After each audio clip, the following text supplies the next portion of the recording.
Na mtazamaji wa Channel 10 Plus, karibu tuyatazame makubwa kati ya matukio yaliyojiri katika juma hili. Mimi ni Witness Matiku, karibu. Na miongoni mwa matukio tulionayo katika juma hili ni Rais wa Jamhuri ya Muungano wa Tanzania Daktari Samia Suluhu Hassan amezindua jengo la makao makuu ya ulinzi wa taifa katika eneo la Kikombo jijini Dodoma. Tukio lingine katika juma hili ni karibu taifa zima limeomboleza kifo cha aliyekuwa askofu mstaafu wa Jimbo Kuu la Katoliki jijini Dar es Salaam marehemu Mwadhama Polycarp Kardinali Pengo ambaye amezikwa siku ya jana tarehe 28 Februari 2026 katika makaburi ya Mishonari jijini Dar es Salaam. Vilevile Wizara ya Afya imetoa ripoti inayoonyesha ongezeko la magonjwa ya mlipuko katika siku za hivi karibuni ikiwemo mafua makali na COVID-19. Tukianzia hapa, Rais wa Jamhuri ya Muungano wa Tanzania Daktari Samia Suluhu Hassan ambaye pia ni Amiri Jeshi Mkuu amezindua rasmi jengo la makao makuu ya ulinzi wa taifa lililopo Kikombo jijini Dodoma siku ya Jumanne tarehe 24 katika mwezi wa pili mwaka 2026, akisisitiza kuwa majengo hayo hayapaswi kuwa fahari pekee bali yatumiwe kuimarisha na kusimamia ulinzi wa taifa. Kutoka jijini Dodoma, mwandishi wetu Roda Simba anatuletea taarifa ya tukio hili lilivyokuwa. Akizungumza katika hafla hiyo, Rais Dr. Samia Suluhu Hassan amesema kuwa mazingira ya dunia ya sasa yanabadilika kwa kasi na kwamba usalama haulindwi kwa silaha pekee bali unahitaji mikakati, weledi na matumizi sahihi ya rasilimali zilizopo. Sasa isiwe tu ni fahari yetu, bali majengo haya yatumike kuimarisha na kusimamia ulinzi wa taifa letu. Yatumike kama kituo cha fikra, uchambuzi wa kitaalamu na uratibu wa kisayansi wa mikakati na shughuli za ulinzi zinazoendana na wakati tulionao.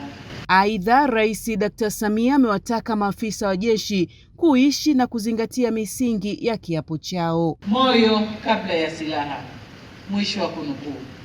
Kauli hiyo ya moyo kabla ya silaha inatukumbusha kwamba msingi wa jeshi imara ni moyo wa kizalendo, nidhamu, weledi, utii na dhamira safi, uadilifu na uaminifu wa askari wake kwa taifa na watu wake.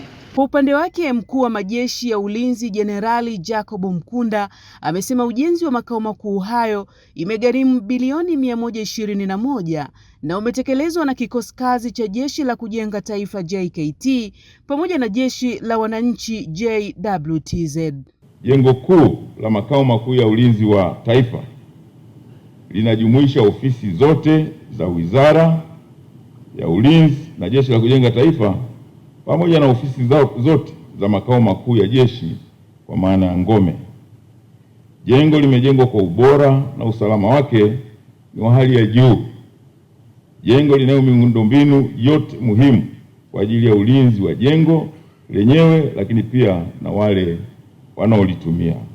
Naye Waziri wa Ulinzi na Jeshi la Kujenga Taifa Rimo Nyansaho amesema jengo hilo linatoa nafasi ya kuweka na kusimamia vifaa muhimu vya usalama wa taifa. Pamoja na silaha za kisasa, lazima uwe na miundombinu pamoja na majengo ambayo yanaweza yakatumika kuhifadhi vile vitu vya kisasa ambavyo vinasaidia ulinzi wa taifa letu. Jengo lile ni jengo, lakini pia linatupa nafasi ya kuweka vitu vya kulinda taifa letu, vifaa kwa ajili ya kuhakikisha kwamba nchi yetu iko salama, mipaka, lakini na mamlaka ya urais inaweza kusimamiwa na kulindwa inavyopaswa. Makao makuu haya ni ya kwanza kihistoria tangu kuasisiwa kwa jeshi mwaka 1964. Ile ndoto na historia ya wanajeshi kuwa na makao makuu ya kisasa leo imekamilika rasmi.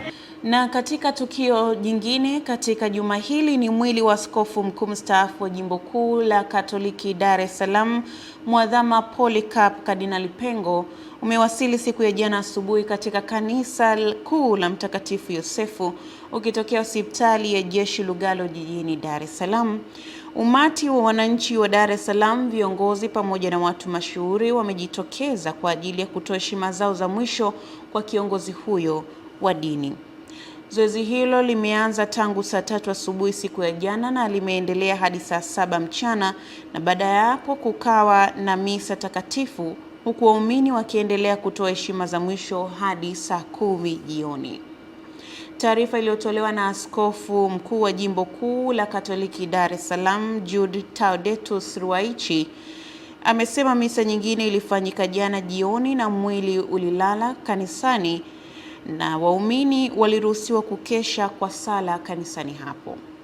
Vilevile asubuhi ya leo mwili wa Mwadhama Kardinali Pengo ulipelekwa katika kituo cha Hija Pugu na kisha kufanyika misa ya mazishi iliyoanza kuanzia saa 4 asubuhi na mwili ukazikwa katika kanisa kwenye makaburi ya mishonari.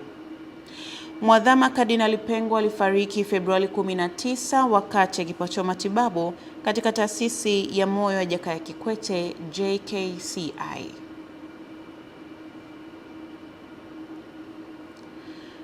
Na katika tukio lingine, mapema wiki hii waumini wa kanisa Katoliki wameeleza masikitiko yao kufuatia kifo cha askofu mkuu mstaafu wa Jimbo Kuu la Katoliki Dar es Salaam, Mwadhama Polycarp Kardinali Pengo, aliyefariki dunia usiku wa Jumapili tarehe 19 Februari 2026 jijini Dar es Salaam. Waumini hao wamesema wamepokea taarifa hizo kwa majonzi makubwa, wakimtaja marehemu kama kiongozi aliyekuwa na mchango mkubwa katika kukuza imani, mshikamano na maadili ndani ya jamii. Wamemuelezea marehemu Kardinali Pengo na kumtambua kwa busara pamoja na unyenyekevu pamoja na msimamo wake katika masuala ya kijamii na kiroho, huku wakisema pengo lake halitazibika kwa urahisi kutokana na mchango wake mkubwa ndani na nje ya kanisa. Tutazame jinsi ilivyokuwa katika tukio hili. Kwa jumla tuseme ni baba mwenye karama ya utulivu, mvuto wa mafundisho kwa wakubwa, wadogo, wote, watu wa rika zote. Alikuwa na mvuto mzuri sana. Sikuweza kuona lugha au toni ya kwamba amekasirika. Kama nikasirika labda kiungwana kabisa. Pengo alikuwa ni kiongozi mtaratibu, mnyenyekevu, alikuwa ni mtu wa kupenda unyenyekevu. Ni mtatuzi wa haraka sana. Alikuwa anatatua kikamilifu haraka sana, na mapadri wake alikuwa anakaa nao vizuri kwa kuwarekebisha, kuwahoji, kufanya nini, kuwatia katika mipango na mambo na kisasa kinavyokwenda. Kwa ni kiongozi anayekupa moyo, anakufanya usikate tamaa. Mara ya mwisho nimekutana na marehemu Makurunge, ni parokia nafikiri alikuwa anaihudumia kwa kiasi fulani, akatuhamasisha kwamba ni parokia ambayo bado maendeleo yake ni madogo, akatuhamasisha kuchangia na nini. Yaani alikuwa ni mtu wa kukutia moyo saa zote. Na tukielekea katika taarifa nyingine, katika wiki hii Wizara ya Afya imesema kumekuwa na ongezeko la magonjwa ya mlipuko nchini katika siku za hivi karibuni, ikiwemo mafua makali na uviko 19, magonjwa ambayo huenezwa kwa njia ya majimaji kutoka kwenye mfumo wa njia ya hewa wa mgonjwa mwenye maambukizi na kusambaa wakati wa kukohoa, kupiga chafya na kuzungumza. Kutoka kwa mwandishi wetu tupate taarifa zaidi ya ripoti hii. Taarifa iliyotolewa na Wizara ya Afya na kusainiwa na mganga mkuu wa serikali Daktari Grace Mahembe inasema takwimu za ufuatiliaji zinaonyesha kuwa kila mwaka katika kipindi cha Novemba hadi Aprili mwaka unaofuata, ugonjwa wa mafua makali na uviko 19 huongezeka hapa nchini na duniani. Taarifa hiyo imewataka wananchi kuchukua tahadhari ya magonjwa hayo kwa kufunika pua na mdomo wakati wa kupiga chafya au kukohoa, kunawa mikono mara kwa mara kwa maji tiririka, kuepuka misongamano isiyo ya lazima, kuvaa barakoa unapokuwa kwenye msongamano au karibu na mtu mwenye dalili, na kuwahi kituo cha kutolea huduma za afya ili kupata huduma stahiki. Wananchi wamekumbushwa kutotumia dawa kiholela bila ushauri wa wataalamu wa afya, ikiwemo matumizi ya dawa za antibiotic.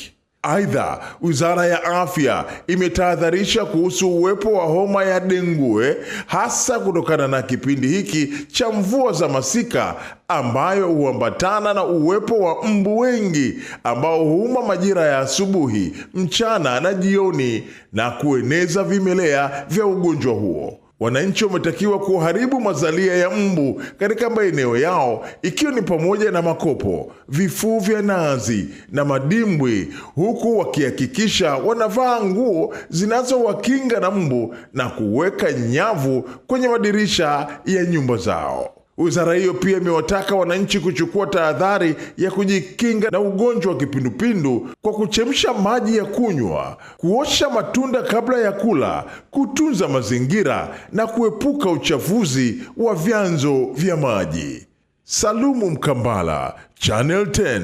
Na tukisalia katika eneo la afya, wiki hii pia hospitali za rufaa, mikoa, taifa, wilaya na vituo vya afya zimeagizwa kuongeza kasi ya ufuatiliaji wa magonjwa ya mfumo wa njia ya hewa pamoja na magonjwa mengine ya mlipuko, huku wananchi wakitakiwa kuendelea kuchukua tahadhari za kujikinga na magonjwa hayo, ikiwemo kunawa mikono kwa maji tiririka na sabuni, matumizi sahihi ya vyoo na kutumia maji safi na salama.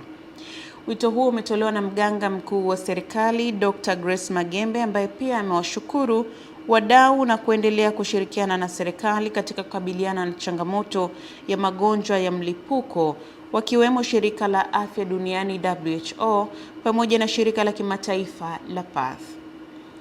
Tukamsikilize mganga mkuu wa serikali jinsi alivyozungumza katika taarifa hii.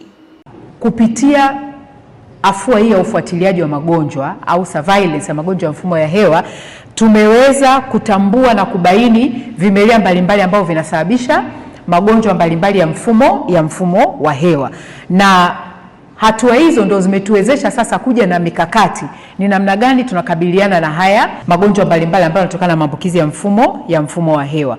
Matishio haya yamekuwa yanakuja mara kwa mara, na tunajua kwamba matishio haya hayagusi tu sekta ya afya, yanagusa pia na sekta nyingine. Tumeona namna ambavyo magonjwa ya mfumo ya hewa, kwa mfano influenza na aina zake, zinatoka kwenye jamii ya ndege zinakuja kwa binadamu. Kwa hiyo sasa hivi tunashirikiana pamoja na wizara nyingine za kisekta kuhakikisha kwamba tunadhibiti haya magonjwa. Na kutoka katika taarifa hiyo, Channel 10 Plus imetembelea masoko ya bidhaa za vyakula ikiwemo Tandale na Mabibo ili kujionea mazingira na kuzungumza na wafanyabiashara na kufahamu namna wanavyojikinga dhidi ya maradhi yanayoambukiza kabla ya mlipuko. Kwa hiyo tunatumia nailoni safi kama hii, tukishotumia siku moja, siku ya pili tunaitupa, tunachukua nailoni nyingine tunaitumia kama hivi. Mimi kama meneja wa soko la Tandale kupitia halmashauri ya manispaa ya Kinondoni tumejipanga katika swala zima kwanza la kuwaelimisha wafanyabiashara wa soko la Tandale kuhusiana na madhara ya magonjwa hayo ya mlipuko ili waweze kuepuka, kama vile kusafisha maeneo yao ya biashara. Halmashauri imeleta afisa afya wa soko ambaye kazi yake ni kutoa elimu kwa wafanyabiashara wote namna ya kujikinga na magonjwa mbalimbali.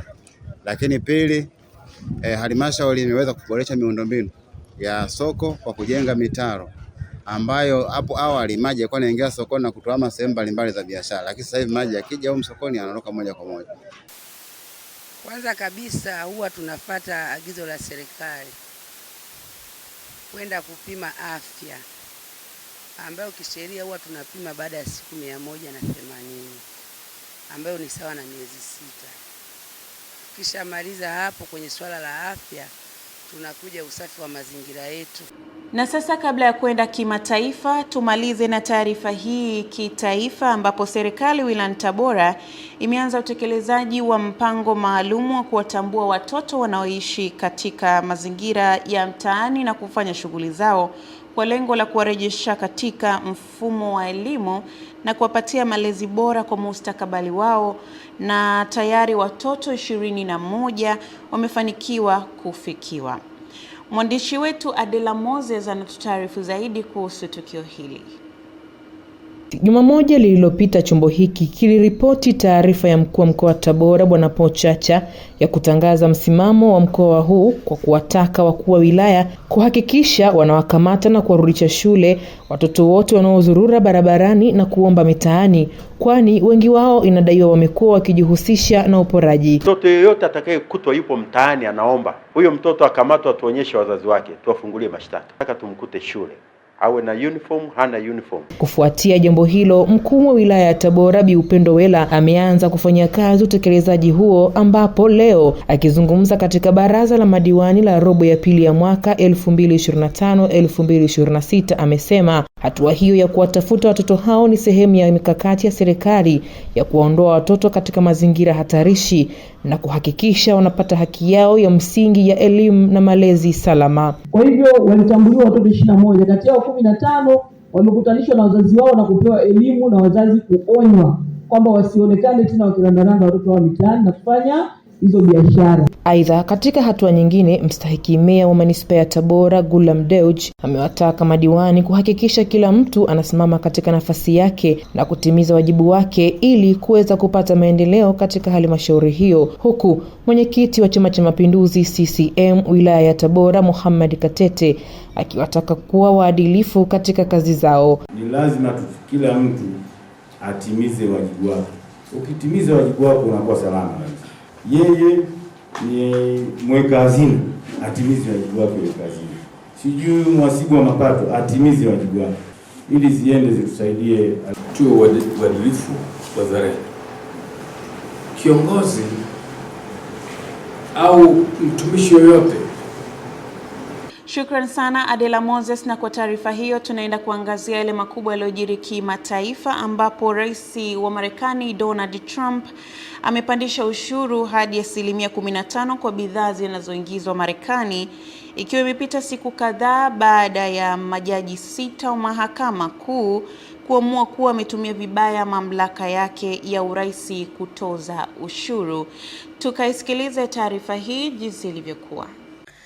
Majaji hao 6 wamesema chini ya sheria mamlaka dharura ya kiuchumi mwaka 1977, Trump ameenda kinyume cha sheria na kwamba hatua hiyo mpya imeongeza maradufu ahadi yake juu ya kudumisha sera yake kali ya ushuru, kwani hapo awali alikuwa ametangaza ushuru wa 10% duniani kwa kutumia njia tofauti za kisheria.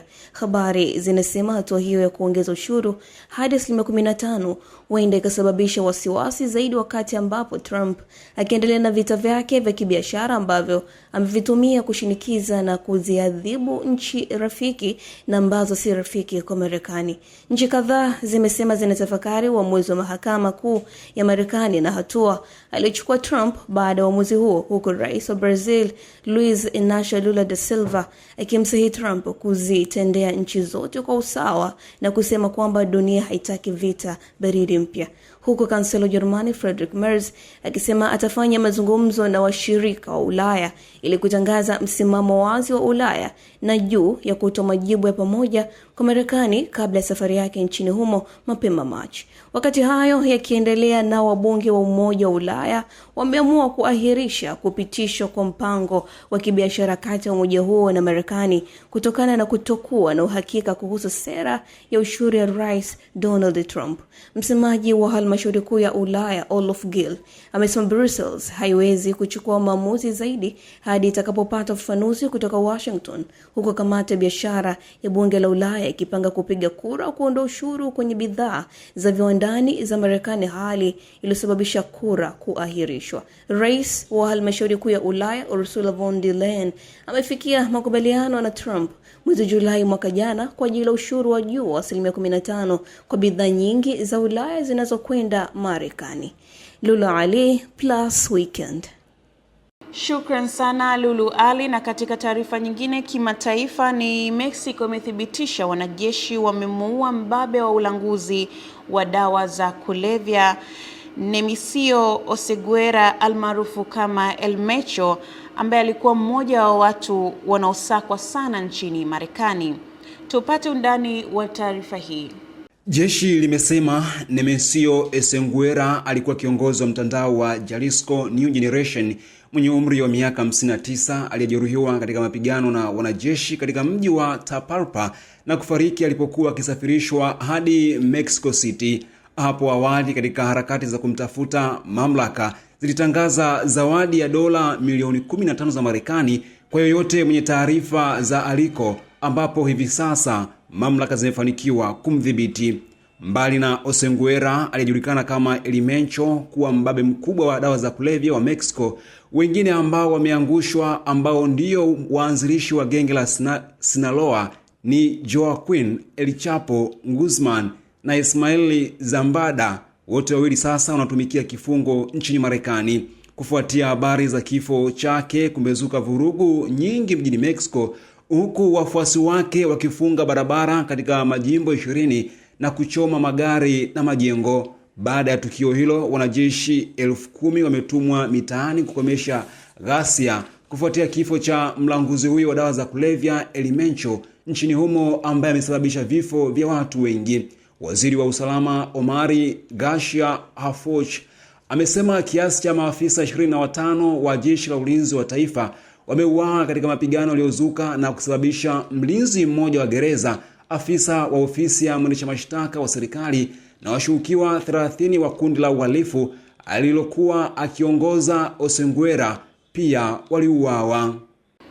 Na mtazamaji wa Channel 10 Plus, kutoka katika taarifa hiyo kutoka nchini Mexico kimataifa, tunaweka nukta ya Channel 10 Plus Weekend wiki hii, ambapo tumeangazia matukio makubwa ya kitaifa na kimataifa yaliyojiri katika juma hili. Ungana nasi katika juma lingine kuweza kujua yale yatakayojiri katika juma hilo. Pia mimi ni Witness Matiku, nikutakie utazamaji mwema wa vipindi vinavyoendelea Channel 10 Plus.